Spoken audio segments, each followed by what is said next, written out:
దేవునికి మహిమ కలుగును గాక.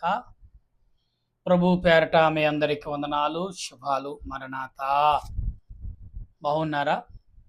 మీ అందరూ క్షేమముగా ఉన్నారని తలచుచు మన ప్రభు అయిన యేసుక్రీస్తు దివ్యమైన నామమున మీ అందరికీ శుభాలు, మరణాత తెలియపరుస్తున్నాను. ప్రియులారా, ప్రభు యొక్క శుభనామమున మీ అందరికీ మరొకసారి శుభాలు తెలియపరుస్తున్నాను. ప్రార్థన చేసుకుందాం. ఈరోజు పాఠం కొరకు ప్రార్థన. మహోన్నతుడా, మహాగణుడు అయిన మా దేవ, నీకు వందనాలు, స్తుతులు, స్తోత్రాలు తండ్రి. ఈ సమయంలో నేను ఆరాధించుటకు, నేను కీర్తించుటకు, నేను స్తుతించుటకు, నేను గణపరచుటకు, నేను కొనియాడటకు ప్రభా, నీ కొరకు సాక్షిగా నిలవటకు, మాట్లాడటకు, స్తుతించుటకు, ప్రార్థించుటకు ఇచ్చిన భాగ్యాన్ని బట్టి వందనములు, స్తుతులు, స్తోత్రాలు చెల్లిస్తున్నాను. సమయంలో ప్రభా ప్రార్థిస్తున్న మా ప్రార్థన ఆలకించుము, అంగీకరించి ప్రభా నీకు ఇష్టమైన రీతిలో, నీకు అంగీకారమైన రీతిలో నాయన అది స్వీకరించి మాకు నీవే ఆదరణకర్తగా తోడుగా ఉండమని, మమ్మల్ని నడిపించమని నిన్ను స్తుతిస్తున్నాం. ఓ ప్రభా, మా స్తుతులు అంగీకరించండి, మా స్తుతులు ఆలకించండి.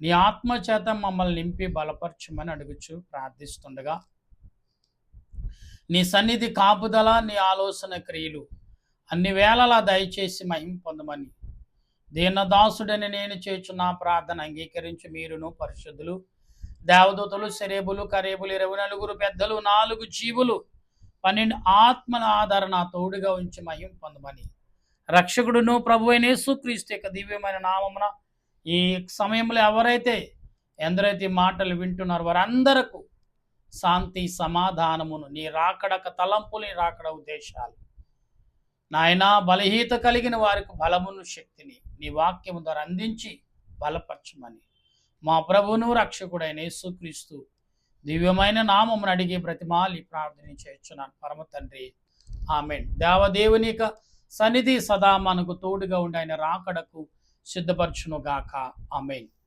ప్రభునందు ప్రియ దేవుని బిడ్డలారా, ఈ సాయంకాల శుభాలు మరొకసారి మీ అందరికీ తెలియపరుస్తున్నాను. ఎందుకంటే దేవుడు అనేకమైన విషయాల్లో అనేక రీతిలుగా మనం బలపరుస్తూనే ఉన్నారు. గనుక ఈరోజు పాఠం మనం తెలుసుకుందాం క్లుప్తంగా. మార్కు సువార్త మనం చదువుతున్నప్పుడు 7వ అధ్యాయంలో ప్రభు అయిన యేసుక్రీస్తు సెలవిచ్చిన ఈ మాటలన్నీ కూడా మనం గమనిస్తూ దేవుని యొక్క సన్నిధిలో ప్రార్థన నడిపింపు కలిగినప్పుడు ఈ యొక్క మార్కు సువార్త 7వ అధ్యాయంలో ఈ యొక్క మాటలను మనం గమనించినట్టు 31వ వచనములో ప్రభు మాట్లాడుతున్న ఈ మాటలన్నీ కూడా మనం గమనించి ప్రార్థన చేసేవారముగా ఉండాలి. ఇక్కడ మనం గమనించాలి ప్రియులరా, మనం గమనించాలి. ఆయన మరల తూరు ప్రాంతము విడిచి సీదోను ద్వారా దెకాపులి ప్రాంతముల మీదుగా గలిలయ సముద్రమునకు వచ్చెను. అప్పుడు వారు చెవుడు గల నత్తివాని ఒకని ఆయన యొద్దకు తోడుకు వచ్చి వాని మీద చేయి ఉంచమని ఆయనను వేడుకొనిరి. ప్రియులరా, చెవిటివాడు, గుడ్డువాడు, వికలాంగుడు అనే వ్యక్తిని తీసుకొచ్చి బ్రతిమాలుకుంటారు, అయ్యా నీ చెయ్యి అతని మీద ఉంచము అంటే, మనం ఇక్కడ ఏం చేయాలంటే బ్రతిమాలుకునుట. దేవుని దగ్గరకు వచ్చి ఆయన అన్న ఏమన్నారు, అడుగుడు ఇవ్వబడును, తట్టుడు తీపడును, వెతుకుడు దొరుకును అన్నారు కదా అని. పైగా మరలేమన్నారు ప్రభు, నన్ను శోధించండి, మీకు అప్పుల వాడి దగ్గరికి వెళ్ళి ఎలా శోధిస్తారో నన్ను అలా శోధించండి అన్నారు ప్రభు. నిజమే, అటు శోధనలో మనం శోధించుచున్నప్పుడు ఆ శోధన తగ్గ ప్రార్థన మనం చేయాలి. విజ్ఞాపన తగ్గ ప్రార్థన, మొరపెట్టే మాటలు తగ్గ స్తుతులు కూడా మనం చెల్లించాలి. అప్పుడు దేవుని ఎడల అనేకమైన విషయాలు మనకు అర్థమవుతాయి. గనుక ప్రియులరా, మనం గమనించాలి ఈ మాటలు. దేవుడు ఎందుకు ఈ రకమైన వాళ్ళు ఆ సీదోని యొక్క పట్టణమును వచ్చుచున్న ఆ నదిని దాటుతూ వచ్చుచున్నప్పుడు అనేకులు ఆ స్థలములో ప్రభు వస్తున్నాడని తెలుసుకుని అప్పుడే ఆ అంతముందే అప్పటికే ఆయన విషయాలు తెలుసుకుని ఆయన ముట్టుకుంటే చాలు, ఆయన వస్త్ర చెంగు ముట్టుకుంటే, ఆయన చేయి తాగితే చాలు, ఆయన గాలి సోకితే చాలు అనుకునేవారు ఎందరో వచ్చారు, బ్రతిమాలుకున్నారు. అప్పుడు ఆయన ఏమన్నారు, ఏం చేశారు అంటే, మనం చదువుతున్నప్పుడు ప్రియులారు ఇక్కడ జన సమూహము నుండి ఏకాంతముగా తోడుకొని వచ్చి వాని చెవులలో తన వేళ్ళు పెట్టి ఉమ్ము వేసి వాని నాలుకను ముట్టి ఆకాశం వైపు కనులెత్తి నిట్టూర్పి విడిచి ఎత్పతా అని వారితో చెప్పెను. ఆ మాటకు తెరవబడుమని అర్థము. ప్రియులారా, యేసు ప్రభు చెప్పిన మాటలన్నీ కూడా ఎత్పతా అనగా మాటలు తెరువుము. గుడ్డివాడు, చెవిటివాడు, ఈ రెండు కూడా, నత్తివాడు చెవిటివాడు, ఈ రెండు కూడా ఎంత భయంకరం అంటే మనిషికి గుడ్డితనము, అవుటుతనము, మనిషికి చెవిటితనము, మరి చూడండి మూగతనము ఎంత భయంకర, వినటము, మాట్లాడకపోవటం, కనిపించపోవటం, కుంటితనం, ఈ 4 మనిషిలో ఉంటే ఎంత నరకము, అసలు ఊహించనే, మరి ఎంత భయంకరంగా ఉంటుంది మానవ జీవితం. ఒకసారి ఆలోచించాలి ప్రియులారా. అందుకే మొరపెట్టుట. ఈ మొర ఎవరు వింటారు అంటే ప్రభువైన యేసుక్రీస్తు వినేవాడు, రక్షించేవాడు, బలపరిచేవాడు, ఆదరించేవాడు, ఆయుత్తపరిచేవాడు, ఘనపరిచేవాడు, నిన్ను దీవించేవాడు, నిన్ను ఆనందపరిచేవాడు ఆయన అనే విషయం మాత్రం మర్చిపోవద్దు అనే విషయం బైబిలు తేటగా కనబడుతుంది. అయితే ఇక్కడ మనం చదువుతున్నప్పుడు అంతట వాని చెవులు తెరవబడిను, వాని నాలిక నరమును సడలి వాడు తేటగా అంటే వాడి నాలికి నరాలు సెడలి తేటగా మాట్లాడుచుండెను. అప్పుడు ఆయన ఎవనితోనూ చెప్పవద్దని వారికి ఆజ్ఞాపించెను. అయితే ఆయన చెప్పవద్దని ఆజ్ఞాపించిన కొలది వారు బహు ఎక్కువగా ఆయన ప్రసిద్ధి చేయొచ్చు, ఈయన సమస్తమును బాగుగా చేసి ఉన్నాడని, చెవిటివాడు వినినట్లుగాను మూగవాడు మాట్లాడినట్టుగాను చేయుచున్నాడని చెప్పుకుని అపరిమితముగా ఆశ్చర్యపడిరి. అపరిమితముగా అంటే ఊహ అందని ఆశ్చర్యం, ఊహలకు కూడా అందదు, అంత ఆశ్చర్యపడారంట. అంటే మీరు ఎవరికి చెప్పకండి అన్నప్పుడు వారు ఇంకా ఎక్కువగా చెప్పారు. అంటే యేసు ప్రభు చెప్పుమంటే వాళ్ళు చెప్పకుండా ఉందరేమో, చెప్పనన్నారు కాబట్టి, చెప్పొద్దన్నారు కాబట్టి సాతానును కూడా జయించి, ఇప్పుడు మీరు చెప్పండి అంటే సాతాను గడు ఏదో రకంగా వారిని శోధించదనేమో యేసు ప్రభు ఉల్టాగా అంటే రివర్స్గా చెప్పారేమో అనుకుంటున్నాను నేను. కాబట్టి ఈ రోజున మనం గమనించాలి ప్రియులారా. ఎందుకంటే దేవుడు తన వాక్యమును ఏ రకంగా నీ ఎడల నా ఎడల చూపుతున్నాడు, నీ ఎడల నా ఎడల కనపరుస్తున్నాడు, నీ ఎడల నా ఎడల ఆయన ఆ రీతిని మరి ప్రజల పట్ల అనుగ్రహిస్తున్నాడు. ఈ విషయాలన్నీ కూడా మనం జాగ్రత్తగా తెలుసుకునే వారమై ఉండాలి. ఎందుకంటే యేసు ప్రభు చేసిన ప్రతి క్రియలో కూడా ఆదరణ అనేది ఉంటుంది. ఉన్నది కాబట్టి ఆయన చేసే ప్రతి క్రియ కూడా ఆశ్చర్యకరమైన క్రియలుగానే కనబడతాయి. కనుక ఈ సాయంకాల సమయంలో ప్రతి వారము కూడా ఆశ్చర్యమైన క్రియలను ఎరుగున వారిగా మనం ప్రార్థన చేయాలి తప్ప మరొక రీతిగా కాదు అని మనం గమనించాలి. ఎందుకు అంటే యేసు ప్రభు ఏమైతే మాట్లాడారో ఆ మాటలన్నీ కూడా మనము గమనిస్తూ మనం అనేకమైన విషయాల్లో ఆలోచన కలిగిన వారిగా ఉండాలి. అప్పుడే దేవుడు తన మాటలు మన హృదయాల్లో ఫలింపచేస్తాడు ఆయన మాటలు. అలాగనే అదే మార్కు చూడండి, మత్తయి సువార్తలోను మరొక వచనం, మత్తయి సువార్త 15వ అధ్యాయంలో ప్రభు మాట్లాడుతున్న మాటలని ఈ 15వ అధ్యాయము 29 నుండి 31 వరకు మనం చూసినప్పుడు ఇక్కడ ప్రభు మాట్లాడుచున్న మాటలు మనం గమనిద్దాం. యేసు అక్కడి నుండి బయలుదేరి తూరు సీదోను ప్రాంతములు వెళ్ళగా, అంటే ఇక్కడ అనేకమైన విషయాలు ప్రియులారా. దేవుడు ఎందుకు ఈ మాటలు మాట్లాడుచున్నారు? ఇక్కడ చూడండి 28వ అధ్యాయంలో వచనములు అంటున్నాడు. 15వ అధ్యాయము 28వ వచనంలో, అమ్మా యేసు అప్పుడు ఇలాగ ఏమంటాడు, అమ్మా నీ విశ్వాసము గొప్పది. అంటే మనుషులకి విశ్వాసం, పశ్చాత్తాపన, వేడుకునటం, బ్రతిమాలుకునటం. ఎలాగంటే విశ్వాసముతో చాలామంది అండి వాళ్ళ జీవితమంతా సిదుగుపోయి ఇంకేమీ లేదు, మరణమే శరణం అనుకున్నప్పుడు నిజమైన పశ్చాత్తాపం వారిలో కనపడుతుంది. నిజమైన పశ్చాత్తాపం కనపడినప్పుడు వారిలో అహంకారం, అవివేకం, ఏమండి అహంకారం, అవివేకం, గర్వం, స్వార్థం, అసూయ ఏమీ కనపడవు. పశ్చాత్తాపమే బ్రతిమాలుకుంటమే తప్ప మరొకటి కనపడదు. అటువంటి వారిని ప్రభు ఏమన్నారు, మీరు యోగ్యులు, మీరు ధన్యులు అంటున్నాడు ప్రభు. ఎందుకంటే పశ్చాత్తాపం మించిన పాశ్చాత్యం ఏముందండి? నువ్వు పశ్చాత్తాపం పడుతున్నావా, దానికి పాశ్చాత్యం దేవుడే ఇస్తాడు. ఇక్కడ అంటున్నారు చూడండి, అని ఆమెతో చెప్పాను. ఆ గడియలోనే ఆమె కుమార్తె స్వస్థత నొందెను.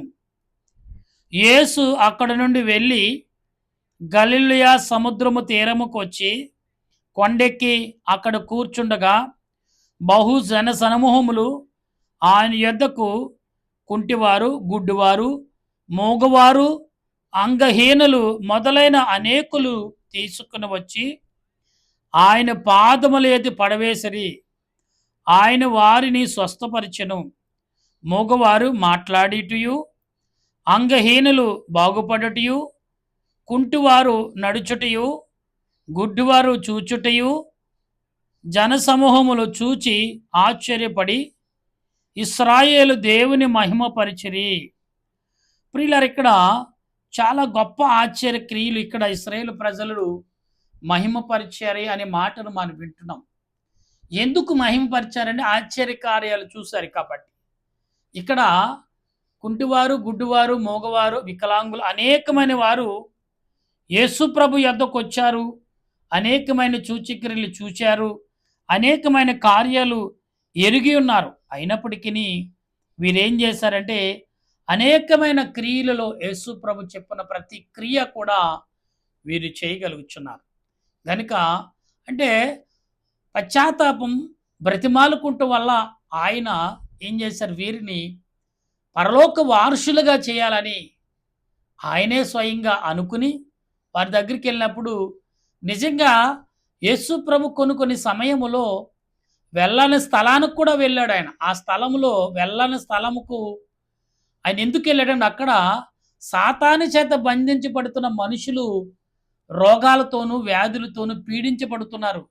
ఎలాంటి అంటే చెవిటు దెయ్యం, గుడ్డి దెయ్యం, మూగ దెయ్యం, వికలాంగులు కాళ్ళు చేతులు సరిగ్గా పనిచేయకుండా దెయ్యం, పిచ్చబట్టిన దెయ్యం, ఇలాగ అనేకమైన చేతబడక శక్తులతో కూడిన దెయ్యాలు ఎవరు రారు మన దగ్గరికి అని మనుషుల్ని పీడించుకుంటూ తిన్నప్పుడు యేసు ప్రభు వారికి ఊహ అందకుండానే వారి దురాత్మలు గ్రహించకుండానే యేసు ప్రభు ఆ స్థలంలో ప్రయాణం చేశాడు.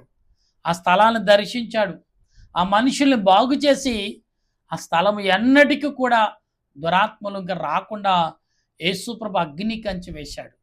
అప్పుడు అనుకున్నారు ప్రజలు, ఇంక ఈ స్థలం దురాత్మలతో నింపబడింది, కానీ ఇక్కడ మనుషులకి మనుగుడు ఉండకూడదు, దురాత్మలు, వికలాంగులు, అవయవాలు సరిగ్గా రోగిష్ఠులై ఈ స్థలంలో ఉండాలని, రోగముతో కూడిన దురాత్మలే ఉంటాయని అందరూ భావించిన ఆ స్థలాన్ని యేసు ప్రభు పరిశుద్ధపరిచాడు.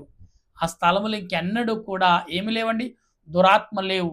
ఏదైతే పాడుపడిన స్థలం అంటారో, ఏదైతే పనికిమాలిన స్థలం, పనికిరాని స్థలం అంటారో, అదే దేవుడు పనికొస్తే స్థలముగా, విలువైన స్థలములుగా మార్చాడు. ఈ రోజున హైదరాబాదు, కొన్ని రాష్ట్రాలు, మియాపూర్ కానీ, ఇట్లా కుక్కడపల్లి కానీ, అలాగే సికింద్రాబాదు, బోడుప్పల, ఉప్పల, ఇలాంటివన్నీ కూడా కొన్ని ఇండస్ట్రియల్ ఏరియా అంతా అడవితో ఉండేవి.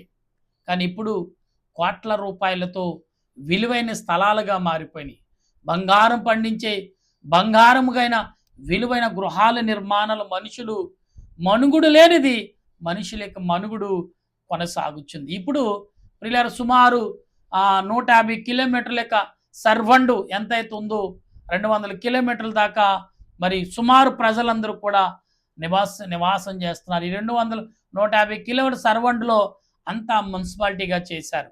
ఎందుకంటే ఒకప్పుడు నాన్ మున్సిపాలిటీ అసలు ఎవరే నివసించడానికి ఉండేవి కాదు. పండించుకునేవారు ఎవరిష్టమైన వాడు పండించుకునేవారు. లేదంటే అలా పాడుపడిన భూములా ఉన్నాయి. ఈ రోజున బంగారం భూములుగా మారినాయి. అంటే ప్రియులారా, ఆ స్థలమును దేవుడు ఆశీర్వదించాడు. ఆ స్థలములో ఉన్న బలహీనులు ఇవాళ ఏమీ లేని వారు అమ్ముకుంటే ఏమొస్తుంది అని అలాగే పెట్టుకున్న వారు ఇవాళ కోటేశ్వర్లై. అందుకే చూడండి, బళ్ళు వాళ్ళవుతాయి, వాళ్ళ బళ్ళు అవుతాయి అంటారు కదా. ఈ సామెత ఎందుకు రోజు వాడతానంటే, మనుషుల యొక్క స్థితిగతులు ఎలాగుండే, వ్యాధి వస్తే మనిషి చిదుగుపోయినట్టు, ఏమంటే చెవిటి వస్తే మనిషి పనికిరాని వాడినట్టు, మూగతనం వస్తే మనిషి ఎందుకు భయపడినట్టు, గుడ్డివాడైతే అతను ఎందుకు పనికిరాడు. నిజంగా అన్ని అవయవాలు చక్కగా ఉన్న వారు చేయలేని పనులు వారు చేస్తారు. మగవారు కానీ గుడ్డివారు కానీ వారి రైటింగ్, వారు చేసే కంప్యూటర్ పనులు ఇవాళ అన్నీ ఉన్నవారు బద్దకిస్తారేమో, వారు బద్దకిస్తారు. వారు పాడతారు మగవారు, వారి దేవుడికి స్వరం వచ్చిన స్వరంతో చక్కటి రాగాలు తీసి పాడుతున్నారు. అవయవాలు అండ్ అంగవాళ్ళకే ఉన్నవారు అనేకులు దేవునికి సాక్షులుగా నిల్చున్నారే. ఇవాళ నీవు నేను దేవునిని బ్రతిమాలకుండా దేని కొరకు బ్రతిమాలుకుంటాం? ఆస్తుల కొరకు, అంతస్తుల కొరకు మనం బ్రతిమాలుకుంటున్నాం తప్ప ప్రియులారా, దేని కొరకు మనం పాకులాడుతున్నాం ఒకసారి గమనించండి. అలాగేంటంటాం, దేవుడు ఇలాగ చేయమన్నాడండి, మాకు బయలుపడ్డాడండి. నీకు బయలుపడితే నువ్వెవరినైతే అడుగుతున్నావో ఆరితోడు కూడా మాట్లాడగా, ఫలానా నా దాసుడు వస్తున్నాడు, నా దాసుడు నీ దగ్గర పంపించి వెళ్ళమని చెప్పాను అని దేవుడు కూడా చెప్పాలి కదా. నీతో మాట్లాడిన దేవుడు నాతోడు కూడా మాట్లాడాలి కదా. మాట్లాడకుండా ఫలానా చోటకి వెళ్ళమన్నాడు, మీకు మీ ఇంటికి వెళ్ళమన్నాడు, వచ్చాను కాబట్టి నీ దగ్గర ఉన్న అప్పు చేసి నాకు అన్నట్టు ఎంతవరకు కరెక్టు? వెళ్తే ఎందుకు వెళ్ళమంటాడు? ప్రార్థన చేసిరా, వారిని దీవించురా, వారిని బలపరచురా, వారి ఆర్థిక పరిస్థితిని నీ ప్రార్థన ద్వారా తొలగించరా అని చెప్తాడు దేవుడు. అంతే తప్ప నువ్వు తినకపోయినా నాకు అన్నీ అమృచ్చు అని ప్రభు ఎప్పుడు చెప్పరు. అందుకే చూడండి, ఆయన 3 రోజులు ప్రసంగం చేసినప్పుడు వాళ్ళందరూ వెళ్ళిపోతున్నప్పుడు ఎక్కడైనా ఎవరి దగ్గర ఆహారం ఉందని ఎందుకన్నారు? ఖాళీ కడుపుతో పంపించకూడదు. పంపితే సాతానికి లోబడిపోతారు వీళ్ళు. సాతాను వాళ్ళు లోబరిచేసుకుంటాడు. అవమానకరంగా వాళ్ళు చిత్రీకరించబడతారని దేవుడు ఏం చేశాడు? అప్పటికప్పుడు ఆహారం సృష్టించాడు. ఆయన అనేకుల ఆహారం తీర్చడానికి అనేకులకు సరిపడగా ఆహారం మిగిల్చాడు. ఈ రోజున నీవు దేవుని దగ్గరకు వచ్చి బ్రతిమాలుకుంటున్నావా? వ్యాధి రూపంలో, బాధ రూపంలో, అప్పుల రూపంలో, కలహాల రూపంలో, శాంతి సమాధానం లేని పరిస్థితుల్లో ఉన్నావా? కుమార్తె, కుమారుడా, ప్రభు వినేవాడు, ఆలకించేవాడు. ఇది మాత్రం మర్చిపోకండి. దేవుడు వింటాడా? రాత్రి హృదయం కలిగిన వాడు కాదండి, మాంసము గుండు కలిగిన వాడు ఆయన. నీకున్నదేమో రాతిగుండి, ఆయనకు ఉండదండి. ఆయన ప్రేమించే గుణం కలిగిన వాడు. రాతిగుండిని కాదు, ఆయన మాంసం గుండుతో ఉన్నవాడు ఆయన. అందుకే కాబట్టి కొట్టిన వారిని క్షమించాడు, గుద్దిన వారిని క్షమించాడు, ముళ్ళకి ఎట్టిన వారిని క్షమించాడు, రెల్లు పెట్టి నువ్వు యూదులు రాజుని హేళన చేసిన వారిని క్షమించాడు. అవమానపరిచిన వారిని, చంపదెబ్బలు కొట్టిన వారిని ఏమీ అనలేదు. పైగేమన్నాడు? తండ్రిని వేడుకున్నాడు, అయ్యా వీరేమి చేయుచున్నారు వారికి తెలీదు. అంటే వారి దేహము, వారి ఆలోచనలు, వారి తలంపులు వేరే చేతులు స్వాధీనంలో ఉన్నాయి కనుక వారిని క్షమించమని దేవుడు అడిగాడు. ప్రభు అడిగారు తండ్రిని. ఇవాళ నీవు నేను ఏమని వేడుకుంటున్నాం? ఏమని బ్రతిమాలుతున్నాం? ఏమని ప్రార్థన చేస్తున్నాం? ఏమని ఆయన స్తుతిస్తున్నాం? జాగ్రత్త ప్రియ కుమార్తె, కుమారుడా, దేవుడు నిన్ను నన్ను అడుగుచున్నాడే. ఏదో ఒక రోజున కుమారుడా, ఫలాని రోజున అడిగావు కదా, నేను ఇవ్వకుండా ఉన్నానా? ఇవ్వకపోతే నీ పరిస్థితి ఏంటి? నీ పరిస్థితి ఎంత భయంకరంగా ఉంటుంది? ఇవాళ ఇచ్చాను కాబట్టి ఇచ్చినంచేపు ప్రభువా ప్రభు అన్నావు, తర్వాత నేనెవరో నీకు తెలియదు అంటున్నావా? పేతురు అన్నట్టుగానే, లేకపోతే ఇస్కర యోధ అన్నట్టుగానే మనం చేస్తున్నామేమో. ఒకసారి ఆలోచించుకోండి. మీ బలహీనతలు ఎందుకు పోవట్లేదు మిమ్మల్ని విడిచిపెట్టి అంటే, మీరు చేసే స్తుతిలో, మీరు చేసే ప్రార్థనలో, మీరు చేసే విజ్ఞాపనలో, మీరు చేసే విన్నపంలో బలమును చేకూర్చుకోండి. అప్పుడే ప్రార్థన చేయండి.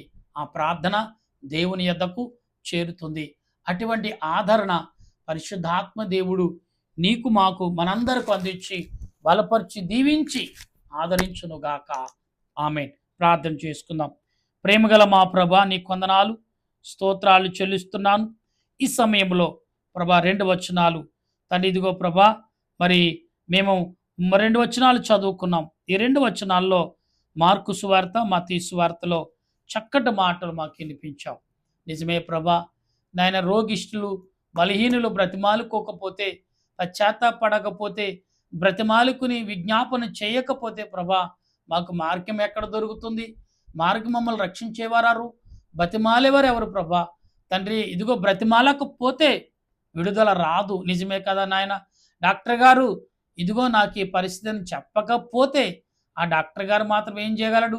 కాబట్టి నాయన నీలో ఉన్న బలహీనతలు దాన్ని బట్టి అతడు కూడా నీ దేహాన్ని పరీక్షించి ఇదిగో ఇతడు ఇలాంటివి ఉన్నాడు కాబట్టి శరీర బలహీనత కంటే అతడు మనోవేదనతో ఉన్నాడని గ్రహించి ధైర్యముగా ఉండు, నీవు భయపడకు, చింత కలగుండకు, నీవు ధైర్యముగా జీవించమని డాక్టర్ గారు చెప్పినట్టుగానే ప్రభా నీ ఎడల బ్రతిమాలుకున్న నీ బిడలకు ఆదరణ, మేలును, సహాయం అందించి నాయన ఆనాడు అబ్రహాము, యాకోబు, ఇశ్రాయేలు ప్రజలను నడిపించిన మోషే ఇలాగ ఎందరో భక్తులు పెనిగిలాడి బ్రతిమాలి స్తుతించి ప్రభా మనుషులకి నేను సాక్షులుగా నిలిచిన వారందరూ వారందరిని బట్టి వారి బిడ్డలైన మమ్మల్ని బట్టి నీ కొందనాలు చెల్లిస్తూ మా స్తుతులంతా కూడా అంగీకరించు, నీ వద్దకు చేర్చుకి నెరవేర్పు దయచుమని ప్రభువును రక్షకుడు నేను నామమును అడుగుచు నా దేశాన్ని, దేశ ప్రజలని, నా దేశ పెద్దలని, దేశ నాయకులని బలపరచు నడిపించుము దేవా. ఉదయకాలం ఉండి ప్రభా ఇదిగో దేవా మరి 6 మారులు 7వ మారుగా ప్రార్థన చేయబోతుండగా దేవా మా ప్రార్థన ఆలకించుము దేవా. ఉదయకాలం ఉండి ఎప్పుడు జ్ఞాపకం వస్తే అప్పుడు ఎక్కడుంటే అక్కడ నేను స్తుతిస్తూనే ఉన్నాను. నా స్తుతులు అంగీకరించి నా నాలికను, నా తలంపులను, నా నోటిని సరాలము చేసి దేవా ఇదిగో తండ్రి కాల్చమంటున్నాడు తండ్రి భక్తుడు అపోస్తుడైన పౌలు. ఇదిగో యోహాను గారు అన్నాడు, ఇదిగో పద్మదీపములో ఉండి ఇదిగో దేవా నా నోటిని నువ్వు కాల్చివేయమంటున్నాడు, అపవిత్రమైన నోరిని నువ్వు కాల్చి సరిచేయమంటున్నాడు ప్రభా. అలాగునే నాలికని, నా శరీర యొక్క తలంపులను ప్రభా కాల్చివేయమని అడుగుచు నీ యొద్దన నేను తలంచుచు ప్రార్థిస్తుండగా నా ప్రార్థన ఆలకించము. సమస్త వారిని, సమస్త వాటిని ఏ మానవుడిని, ఏ జీవుని దేవుడు దీవించలేదని ఎవరు నేరవ మోపకుండా ప్రభా సమస్త వారంతటిని అందరి ప్రార్థన, అందరి విజ్ఞాపనలను, అందరి యొక్క క్షమాపణ నేను మొరపెట్టుట ఎలాగో ఎటువంటిదో గ్రహించి వారికి నెరవేర్పు దయచేయమని మా ప్రభును రక్షకుడైన త్రియేక దేవుని నామములు అడిగి బ్రతిమాలి ప్రార్థిస్తూ స్తుతిస్తున్నాను మా పరమ తండ్రి, ఆమేన్. పరలోక మా పరమ తండ్రి నీ నామను పరిశుద్ధపరచునగా, నీ రాజ్యం వచ్చునుగా, నీ చిత్తం పరలోకమందు నెరవేరినట్లు భూమి యందు నెరవేరినగా మౌనద్రుడిని మాకు దయచేయం. మళ్ళీ ప్రార్థన చేసి వారిని క్షమించిన ప్రకారముగా మా ప్రార్థనలు క్షమించి మమ్మల్ని శోధనకు కీడు తప్పించము. రాజ్యము, శక్తి, మహిమ నిరంతర నీవు నా తండ్రి, ఆమేన్. ఏసురత్నమే జయం, అపవాదికులం ప్రవేశరత్నమే జయం, అపవాదికులం ప్రవేశ సంపూర్ణ విజయం, అపవాదికులంతకు నాశనం. హల్లెలూయా, హల్లెలూయా, స్తోత్రం, స్తోత్రం. ఆమేన్, ఆమేన్, ఆమేన్. మన తండ్రి అయిన దేవుని కృప, త్రియేక దేవుని సన్నిధి, పరిశుద్ధాత్మిక ఆదరణ ఇప్పుడు ఎల్లప్పుడు సదా తోడుగా ఉండి ఆయన రాకడకు సిద్ధపరచునుగాక. ఆమేన్, ఆమేన్, ఆమేన్. మీ అందరికీ వందనాలు. మరణాతా.